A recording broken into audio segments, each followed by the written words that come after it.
Paz do Senhor Jesus agora. Bem-vindos à Igreja The Church, a Igreja da Igreja. Aleluia. Eu antecipadamente hoje coloquei o tema da mensagem e eu coloquei o tema assim: não. Deus não se equivocou. Você foi feito para esse tempo. O tema da mensagem. E eu volto a dizer: não. Deus não se equivocou. Deus não se equivocou. Ele não perdeu o controle. Ele não se equivocou.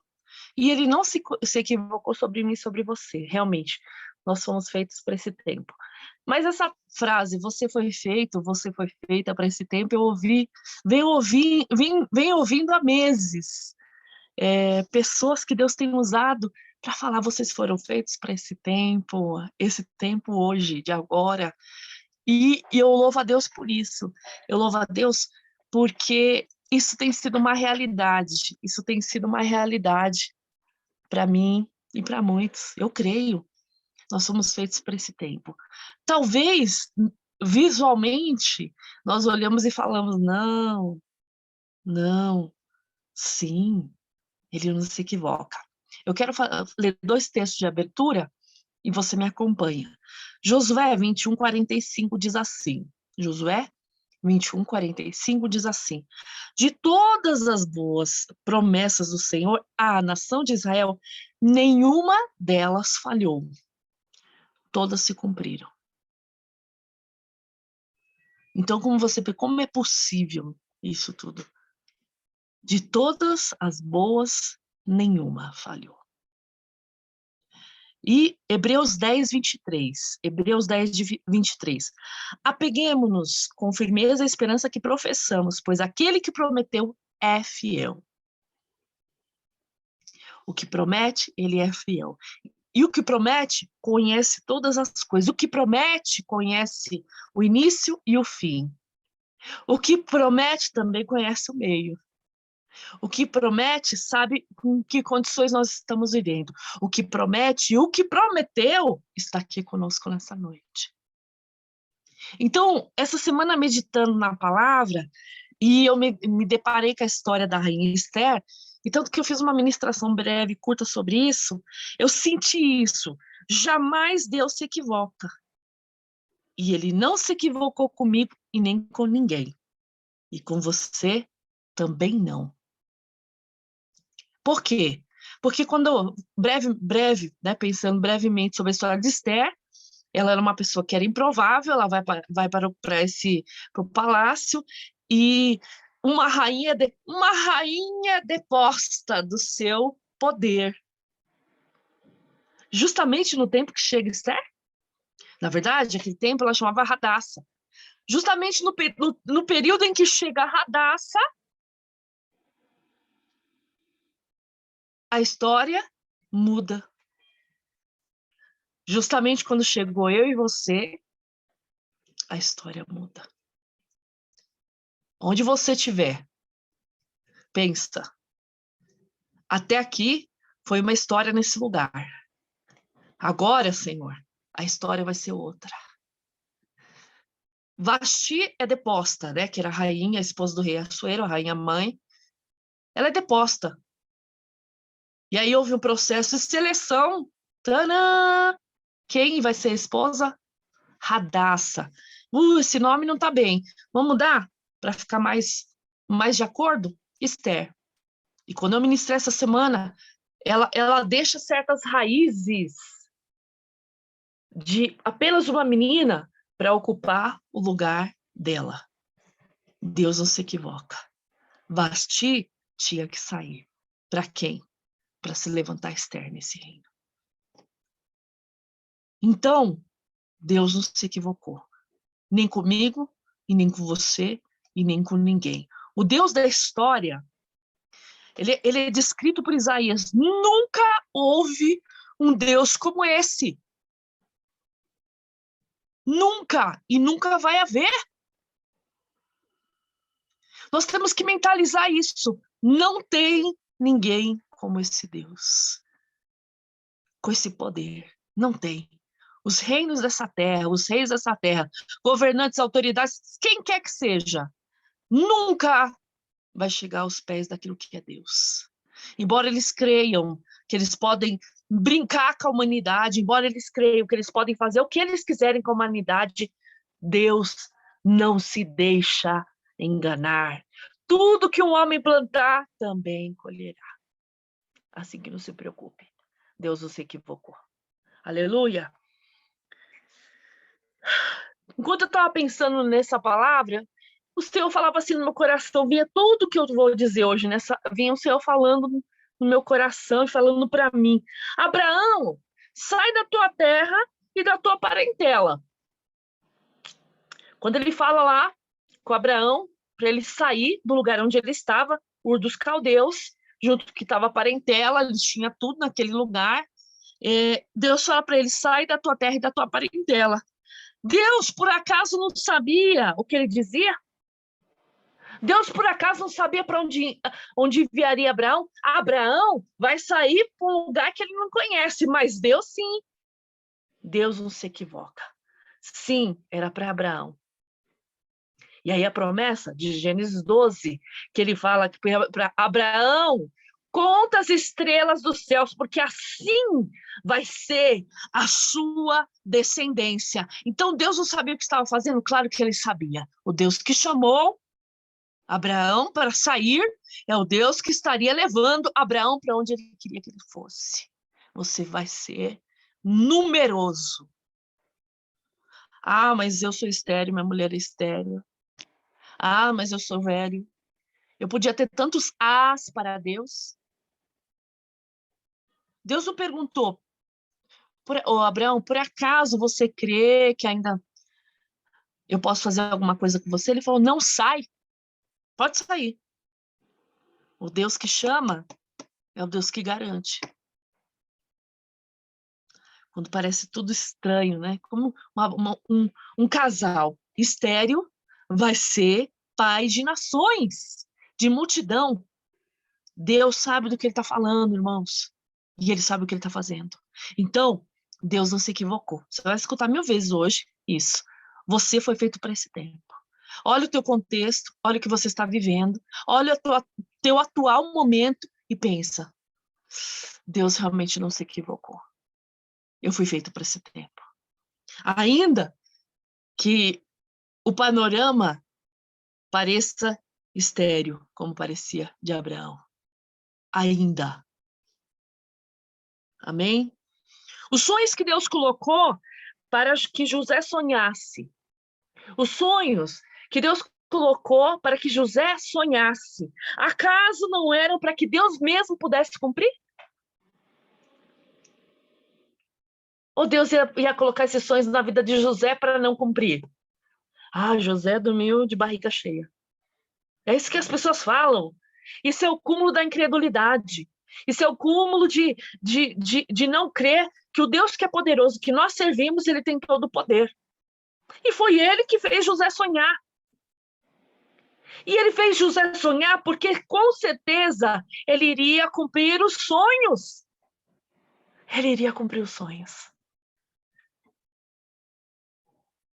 Talvez, quando nós olhamos os desafios que viriam com esses sonhos, talvez, quando nós olhássemos e víssemos esse sonho, nós não estaríamos dispostos a esperar o cumprimento deles. Muitas vezes acontece comigo e com você. Deus nos dá um sonho, Deus nos dá uma promessa, Deus nos dá uma palavra, Deus nos dá uma visão. Amém? Glória. Você olha como começa a trajetória que vai no caminho desse sonho e os desafios que isso apresenta. Aí é que onde muitos naufragam na fé, ou seja, perdem a fé e não esperam o cumprimento da promessa. Por quê? Por causa dos desafios. Ele sonha, mas ele não sabia como que ia ser o caminho, o transcurso para chegar nesse sonho. Ele sonhou. Ele só não sabia como ia ser esse caminho. Ele não sabia. Ele vivia no meio da parentela dele, os irmãos, pai, mãe, e etc. E ali havia muitos conflitos, Ele já vivia isso, mas ele sonhou assim mesmo. Deus não está pensando no teu conflito. Deus, quando te dá um sonho, uma promessa, ele não está pensando, será que ela vai entrar em conflito? Ele vai entrar em conflito? Ah, melhor eu não dar, porque senão vai ser uma confusão. Não, escuta, Deus não se equivoca. Quantas vezes você vai ouvir hoje, essa noite? Deus não se equivoca. Muitas. Muitas. Muitas vezes você precisa entender. Mas José, ele passou. Ele viveu para cumprir cada sonho. Ele passou. Ele viveu. Ele viveu para cumprir cada sonho. Foi desafiante? Claro que sim. Ele começa, ele era um menino, vamos dizer assim, e depois, quando ele já está maduro, aí ele começa a ver as coisas acontecerem. Deus não ia dar o sonho para José quando ele tinha apenas 17 anos e ele não tinha a menor maturidade para que esse sonho fosse executado. Deus não ia matar ele dessa maneira, ou matar o sonho, ou prejudicar. Ele não tinha maturidade, mas ele cresceu. Cada passo que ele deu foi para que isso acontecesse. José estava exatamente, escute bem, José estava exatamente onde ele deveria estar. José estava exatamente onde ele deveria estar. Você está exatamente onde você deve estar para que se cumpra o sonho e os sonhos de Deus em você e a promessa dele. Aleluia! Deus não se equivoca. A história dele do começo ao fim, e com todos os desafios de tristeza, foi exatamente essa história que Deus queria que José vivesse. E nós temos problemas com isso. Nós temos problemas com isso. Porque nós pensamos, mas não pode ser assim. E se for? E se for? Porque para José foi.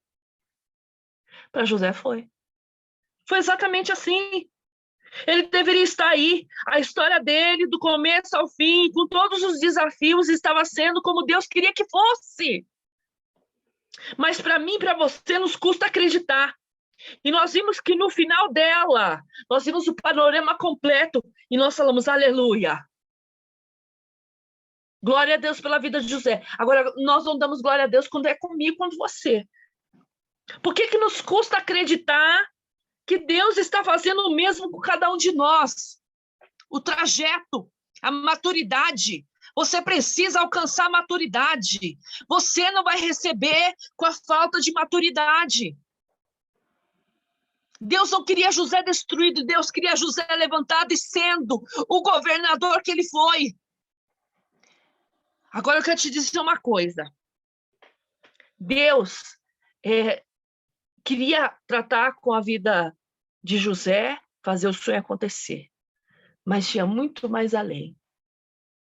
Salvar o povo dele. E era isso que José, até então, acho que não tinha compreendido. A imensidão do que Deus pensa. O tamanho do que Deus tem. Qual é o tamanho que Deus tem? Nós pensamos assim, e Deus já fez assim, o universo vai ser impactado. E nós estamos pensando na rua onde a gente mora. Só aqui, Deus. Deixa aqui nesse pedacinho. Nesse pedaço. Não, vamos falar que nem os de Belo Horizonte. Nesse pedacinho. Não! Deus estava pensando na família de José, que tinha ficado onde ficou, ele estava no Egito, e Deus falou assim, peraí, José, o que eu fiz com você também tem a ver com a tua família. Ah, Senhor, mas aqueles que fizeram o que fizeram comigo? É isso que Deus está falando? É. E José estava no lugar correto. Quando nós cremos que realmente nós somos para este tempo, fixa bem isso. Quando nós cremos que nós realmente somos para esse tempo, nós vamos caminhar para o lugar correto. Mas quando a gente não entende que nós somos para esse tempo, a gente começa a patinar.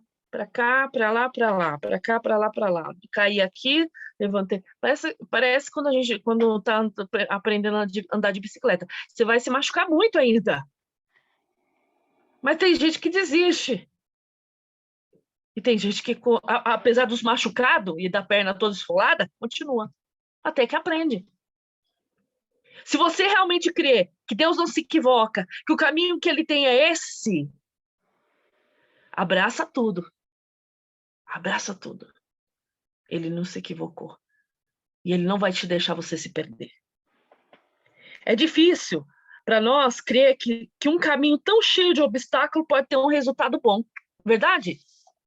É difícil para mim, para você, crer que tudo que nós estamos vendo, com obstáculo, com perseguição, com situações, é difícil, dentro desse caminho, crer que esse lugar vai ser bom, crer que esse caminho vai dar um lugar correto. Isaías 55, versículo 8 e 9. Meus pensamentos não são muito diferentes dos seus, diz o Senhor. E os meus caminhos vão muito além de seus caminhos. Pois assim como os céus são mais altos que a terra, meus caminhos são mais altos que os seus caminhos, e os meus pensamentos mais altos que os seus pensamentos. O que Deus está querendo dizer? Primeira coisa, ele diz assim, meus pensamentos são muito diferentes do que o seu. É verdade.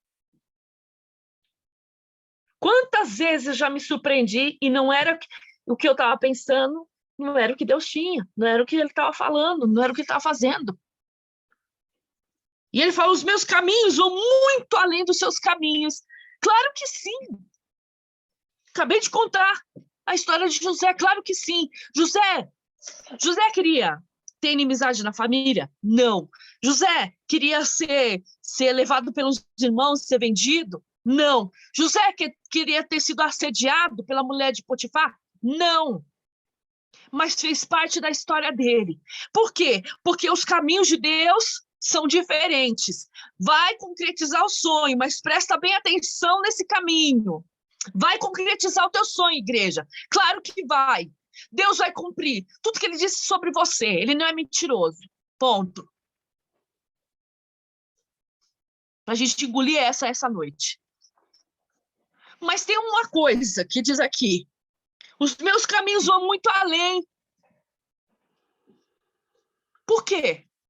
Aí ele explica. Pois assim como os céus são mais altos que a terra. Alô? Deixa eu falar uma coisa para você. Nós estamos na terra, tá? Deus está no alto sublime trono. Quem é que tem a visão privilegiada? Eu ou ele? Você ou ele? Nós ou ele? O que você acha? Simplesmente. A Bíblia está dizendo, sabe por quê? Por que eu sei que vai dar tudo certo? O Senhor está dizendo para mim e para você nessa noite. Sabe por que eu sei que vai dar tudo certo? Porque eu estou vendo de um panorama que você não vê. Porque eu estou enxergando além. E os meus caminhos vão além. Os meus olhos vão além. Você não sabe, mas eu sei. É isso que Deus está falando. E Ele não se equivoca. Amém? Você pode glorificar o nome do Senhor? Aleluia! E o pensamento que você tem aí? O Senhor fala assim, também tenho algo para você. Os meus pensamentos estão mais altos também. Tá vendo lá na frente. E a Bíblia fala que Deus é de eternidade, e eternidade, Ele sabe de tudo. Ele sabe de todas as coisas. Quando nós lemos a história do profeta Daniel e seus amigos, vemos exatamente o plano de Deus para esses jovens então, né? Eles eram jovens no início lá do capítulo do livro de Daniel, capítulo 1, eles são jovens. Para alguns historiadores dizem que quando eles foram levados, eles tinham entre 14 e 17 anos, eles eram os meninos. O que eles sabiam? Eles eram muito jovens, eles foram levados cativos para a Babilônia. Será que Deus não tinha plano para eles? Claro que tinha. Ou foi por pura obra do acaso que justamente esses jovens foram os mais destacados? Tinha um monte de gente. Pode ter um monte de gente, pode ter um monte de gente. Você pode estar no meio de uma multidão que tenha não sei quantas mil pessoas. Aí Deus fala assim, peraí, foi todo um povo, foi levado cativo pela Babilônia. Mas Deus faz questão, através do livro de Daniel, de destacar 4. De um povo inteiro, 4, e Daniel o principal deles. Só Deus pode fazer isso. Você está no meio da multidão. E Deus é capaz de tirar você daí desse meio e destacar você. Ah, mas eu sou só um menino. Daniel podia ter dito. Eu tenho 15, 16, 17, não sei. Misael, Azarias. Porque eles mudaram de nome, tá? Sadraque, Mesaque e Abednego é o nome do babilônico deles. Misael, Azarias e esqueci o outro nome. Eles tinham os nomes dele. Deus fala assim, não. É Daniel, é Misael. Vai ser esses 4. Mas, Senhor, eles são muito jovens, não importa. Vou trabalhar com eles. É eles que eu quero. Mas a nação babilônica é terrível, não importa. É eles que eu quero. Mas Nabucodonosor, é eles que eu quero. É eles que eu quero. É a Cris que eu quero, é a Carolina que eu quero, é a Noemi que eu quero, é a Rosana que eu quero, é a Cláudia que eu quero, é o Maurício que eu quero, é eu que quero, é eu que determino, sou eu, Deus, que capacito, sou eu, Deus, que tiro do meio da multidão, sou eu, Deus, que chamo. Não adianta você querer mudar o nome dos meus filhos, eu continuo chamando meu filho de Daniel, não importa se Nabucodonosor chamava eles de outra coisa, queria dar outra comida, mas eu tenho selecionado os meus filhos para essa noite. Não sei se você gosta dessa mensagem. Não sei. Mas eu sei de uma coisa. Que Deus falou para mim nessa tarde. Você foi feito para esse tempo. Assim como eles foram. Aleluia. Para cada Nabucodonosor, olha o que Deus falou para mim. Para cada Nabucodonosor, que é a representação do diabo e seu império, Deus levantará Daniéis. Deus vai levantar para cada Nabucodonosor que ele se levante nessa terra, Deus levanta Daniel. Deus levanta você e eu. É para esse tempo. Aleluia. Ele chama para combater o mal. Daniel devia estar ali para ser um canal de Deus. Deixa eu só esclarecer. Deus não levou Daniel para ser pedra de tropeço. Claro que a presença deles trouxe juízo para esse império. Claro que trouxe. Trouxe juízo para esse império. Mas ele não foi pedra de tropeço. Deus levou ele ali para ser canal. Deus, para aquele tempo, para aquele... Daniel devia estar ali como canal, para aquele tempo, para aquele mundo, né, que ele estava vivendo. Afinal, parte das profecias que nós estamos vivendo, parte delas que já se cumpriu e estão se cumprindo, Deus deu para Daniel aonde? Onde Deus colocou ele. Aí você vai ser canal de bênção, mas também eu vou te revelar coisas profundas. Ali ele tinha que viver uma vida de santidade. Ali ele tinha que se separar. Ali ele tinha que ter que se afastar da comida, se afastar da adoração maligna. Ele tinha que ter uma vida santa. E ele teve.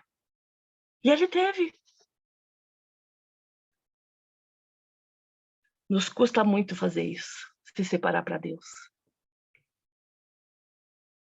Nos custa muito. Talvez grandes revelações não venham sobre a nossa vida, porque nos custa largar a Babilônia e se separar no meio de um reino tão de trevas. Conseguir se levantar como luz. Então, começa a pensar, você foi feito para esse tempo. Você foi feito para ser luz. No meio de todas essas trevas. Aleluia. Aleluia.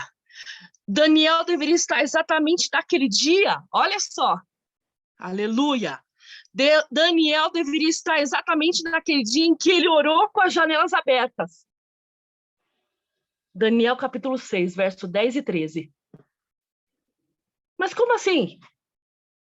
Se por causa disso Daniel foi sentenciado a ir para a cova dos leões.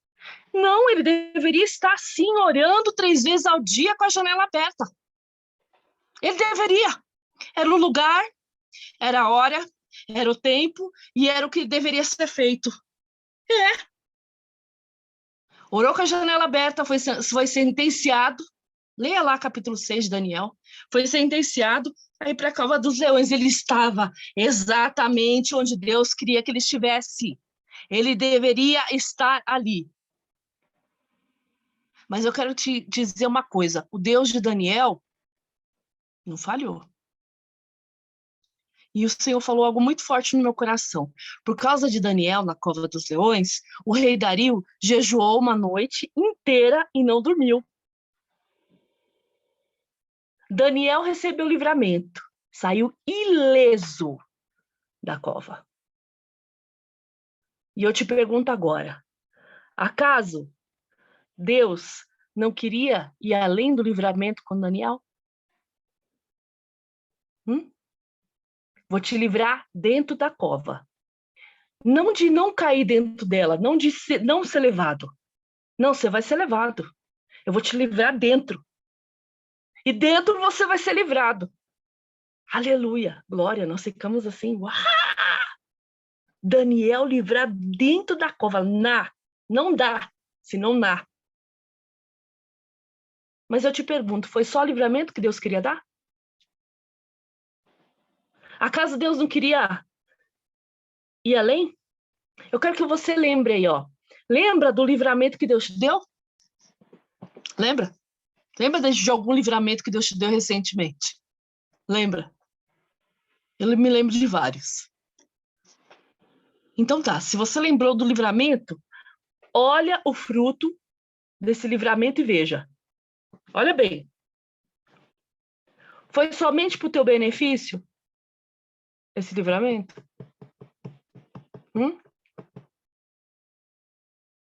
Eu quero te dizer uma coisa, Deus falou para mim no meu coração, foi para mim primeiro. Eu te livrei, aleluia. Eu livrei muitos, mas eu não tenho propósito egoísta. Eu falei, quê? Deus não tem propósito egoísta.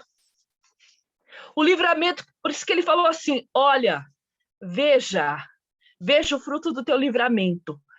Veja o fruto do livramento que Deus deu para a vida de Daniel. Isso foi fácil para Deus, foi para Deus.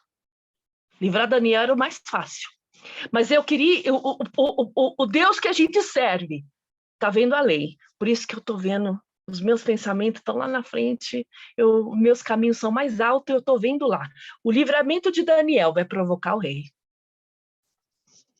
Deus não tem propósito egoísta. Sabe o que acontece? Muitas vezes nós estamos pensando da maneira egoísta. Da maneira egoísta. Sabe qual é a maneira egoísta? Ai, grande foi o livramento. Mas só para você? Quem estava em volta? Olha bem. Isso o Senhor me chamou a atenção, eu quero que você também preste atenção nisso. Deus tocou no rei Dario, não vai comer, não vai dormir enquanto eu não tirar meu servo de lá de dentro. Exclusividade de Deus para a vida de muitos. Nós não entendemos ainda. Muito processo de Deus nós não entendemos ainda. Ele não queria só livrar Daniel, ele queria mexer no reino de Dario. Deus não tem propósito egoísta. Deus quer mexer com povos. Deus quer mexer com nações. Deus quer mexer com estruturas. Olha o grande livramento que Deus te deu. Porque Ele quer que você continue. Ele quer que você siga. Se a vida de Daniel terminasse ali, ele terminava na presença de Deus. Ele terminaria na presença de Deus, mas Deus não queria esse testemunho de Daniel morrer dentro de uma cova na mão desses homens, quando Daniel orava 3 vezes ao dia, quando Daniel buscava Deus, quando Daniel se separou para o Senhor. Ele não queria, o Senhor não queria esse testemunho para Daniel. Vou livrar ele e vou mostrar na cara de todo mundo e vou mexer com essa nação. Aleluia! Deus não tem propósito egoísta e é para esse tempo que Ele chamou. Vamos deixar de ser egoísta. Deus estava tratando com o rei e com o reino dele. Daniel estava bem. Aleluia. Por aí dizem que aquele já tinha uns 70 anos. Aleluia. O velho Daniel. E no versículo 26 desse mesmo capítulo 6 diz que Daniel termina. Os que oprimiam Daniel tiveram sua sentença. Houve juízo, por isso que eu falei. Onde eles estavam, havia poder de Deus, mas houve juízo. E aí diz no final desse capítulo aí, diz que Daniel foi prosperado. O livramento trouxe prosperidade, mas mexeu com o reino inteiro. Se você ler o capítulo 6, você vai descobrir que Dario manda fazer um editorial. E ele diz assim: temam o Deus de Daniel. Temam. É testemunho. Você imagina, né? Vai sair nas notícias. Daniel, um dos governadores do reino da Babilônia Persa, foi livrado da cova dos leões. Sai no editorial a notícia. Foi notícia que Daniel foi livrado. E por isso o rei falou: fala para todo mundo também que vocês devem temer o Deus de Daniel. Deus não tem propósito egoísta. Deus não tem. Aleluia. Do mesmo modo, com Ana, a mãe do profeta Samuel. Ela aguentou Penina até onde ela pôde. Sim ou não? Vai lá em 1 Samuel, capítulo 1, capítulo 2, lê a história. Aí você vai descobrir que ela viveu durante muitos anos com a situação. Ela viveu, passava ano, entrava ano, passava ano, entrava ano. Ela foi vivendo com a incomodidade, ela foi vivendo com inimizade, ela foi vivendo com comentários malditos e maldosos, ela foi vivendo com uma série de situações, mas foi como enchendo um copo. Chegou numa medida, e chegou na medida onde Deus queria que chegasse. E Deus permitiu. Antes, Ana não tinha se posicionado com Deus. Por isso Deus deixou viver daquela maneira. Ah, mas por que Deus não fez alguma coisa na história da Ana antes? Ah, vê, olha, escuta o que Penina falou dela. Porque Ana não se posicionou. Quando Ana se posiciona, Deus fala assim: agora você entendeu, Ana, que você entrou no meu tempo. Agora você entendeu. Ela precisou entregar sozinha, lá no templo, aquilo que ela ainda não tinha. Ela ainda não tinha feito isso.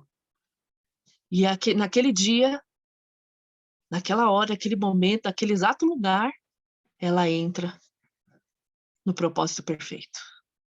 Ela não tinha feito ainda. Quando ela fala para Deus que ela vai entregar uma coisa que ela não tem, Deus falou: isso me interessa.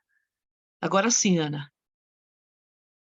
Agora sim, Ana, você está no lugar que você precisa estar, que você deve estar. Ela entregou um filho que nem havia nascido. E Deus aceitou a oferta. Passa um tempo, quem volta? Ana. Com quem? Samuel.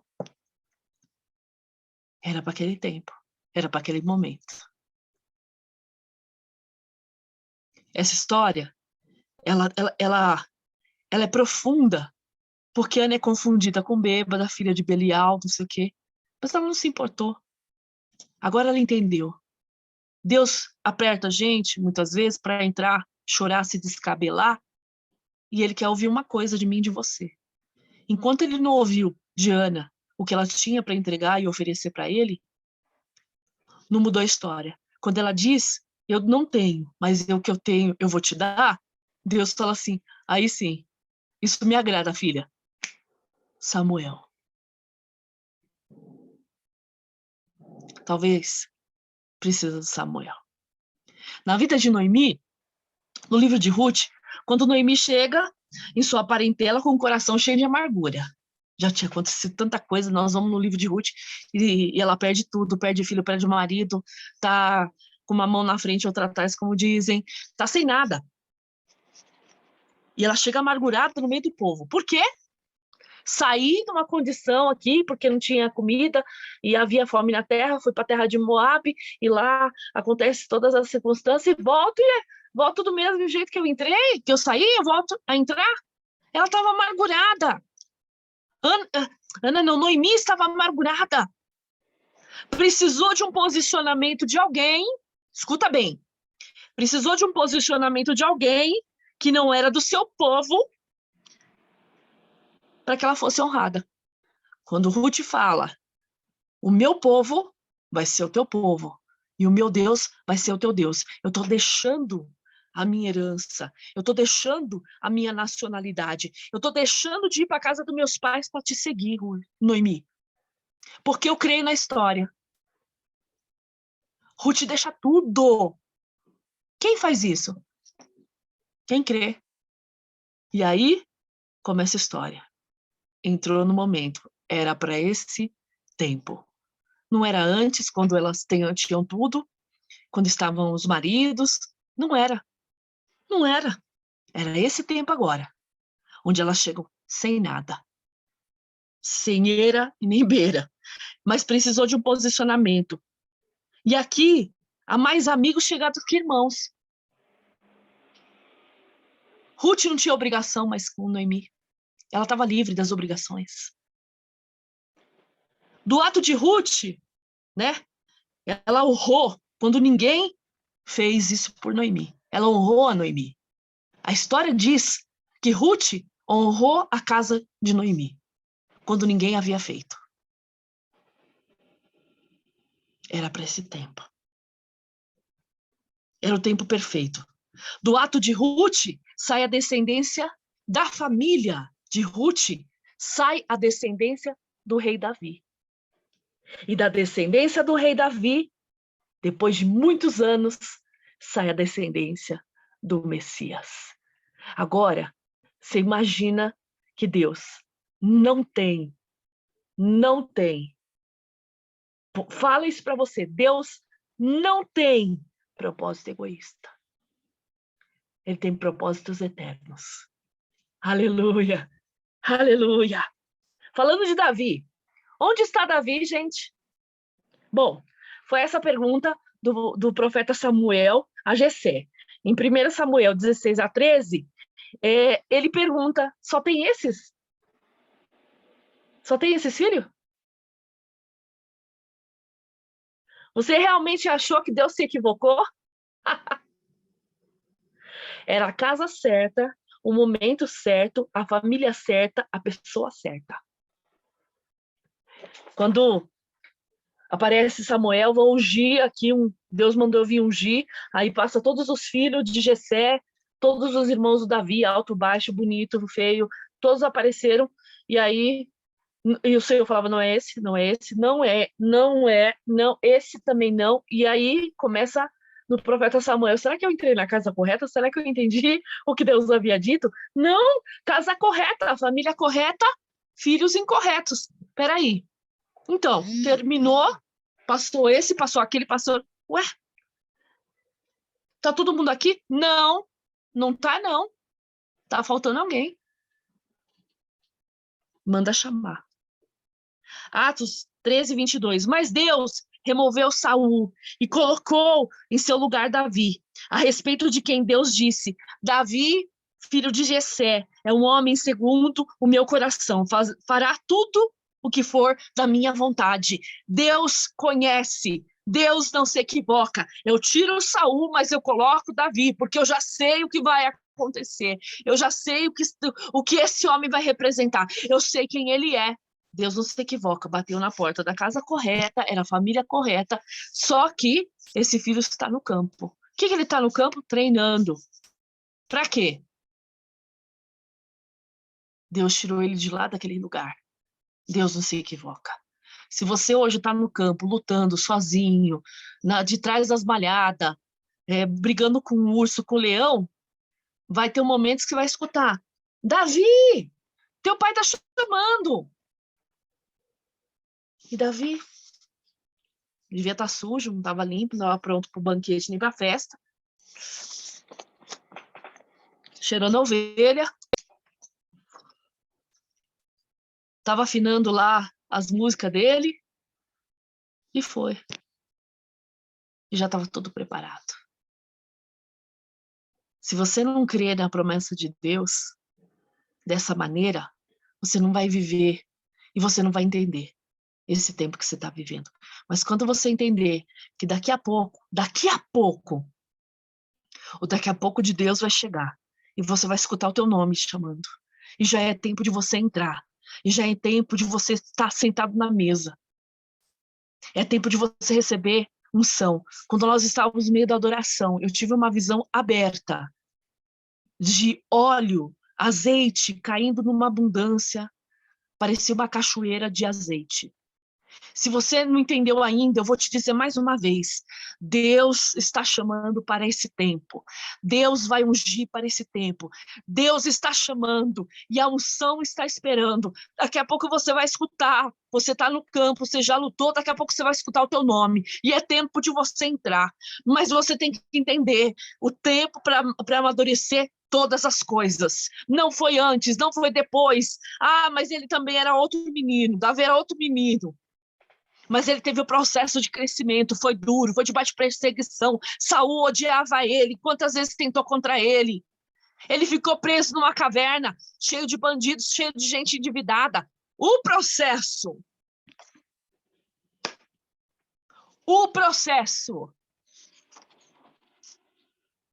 Ele recebe a unção, sim, dentro da casa dele. Ele recebe a unção dentro da casa dele. Não é fora da casa. Ele recebe a unção dentro da casa dele. Mas para concretizar o plano, Deus termina o propósito com Saul e levanta ele. Ele não usurpou. Ele não usurpou. Foi no tempo. Não tocou no fio de cabelo de Saul. É esse tipo de fé que Deus está esperando de mim, de você, nessa noite. Ele me chamou, ele me ungiu, ele vai cumprir. Aleluia. Aleluia. Deus chamou para esse tempo. Para cada tempo, um povo, um homem, uma mulher, uma criança, até uma criança Deus tem propósito. Gideão, Josué, Moisés sendo encontrado quando ele era bebê pela filha do faraó e ele é libertador quando ele é velho. Débora debaixo da árvore, juiz e guerreira. Neemias copeiro, mas ele se levanta como construtor, aleluia. Maria, mãe de Jesus, aleluia, o vento que Deus separou. Samuel pequeno ouvindo Deus chamar enquanto Elias era cego para as atitudes dos filhos dele. Para cada Jezabel e Acabe, vem Elias e Eliseu no tempo correto. Aleluia! Para cada situação como essa, Jezabel se levanta, Acabe se levanta, e Deus fala assim, tem um cara chamado Elias, desculpa eu falar dessa maneira, tem um cara chamado Elias, ninguém sabe de onde ele saiu, quem é a família dele, de onde ele veio, mas é esse que Deus, vou usar. Para cada Jezabel, cada Acabe, se levanta Elias, e Eliseu, porque se concretiza a palavra em Eliseu. Aleluia! Para cada grupo de profeta mentiroso, Micaías se levanta, mesmo que o preço seja pão e bofetada. Para falar a verdade, muitas vezes você vai ficar comendo pão e bofetada no meio da tua cara, mas para cada gente falsa, eram 400 contra ele, Elias foi o único que se levantou e disse, é mentira isso aí que vocês estão fazendo. É duro.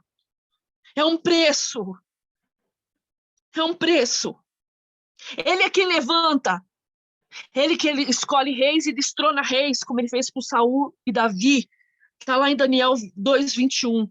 Ele é quem coloca Saulo nos caminhos de Damasco, Atos 9. Ele é quem faz Pedro de um pescador comum a um pescador de homens. Sim, esse não era indicado para mim, para você, nos meus olhos. Não, Pedro não serve, mas para Jesus serviu. Aleluia. Pedro, tu és pedra, e sobre essa pedra eu vou edificar a minha igreja. Não importa o que estão falando. Lá na frente você vai me negar, mas depois você vai vir para mim de volta. Não importa.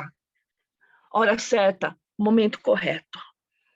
Jesus entra em Samaria, ele levanta aquela samaritana, apesar de que para todos, quando ela estava lá buscando água, era o horário errado. Não é esse horário de buscar água, ela tinha vergonha, ela ia buscar nesse horário, mas para Jesus ela era a pessoa correta, para mim não era, para você não era, João capítulo 4, mas Jesus se equivocou? Não. Foi o lugar exato, a hora exata. Para o mundo não era, mas Jesus se encontrou com ela. Você e eu não era para estar aqui, mas nós estamos. Você é capaz de suportar essa verdade de Deus? Momento certo. Fomos feitos para esse tempo? Você é capaz de confrontar essa verdade hoje? Que você está no momento certo? Na hora certa?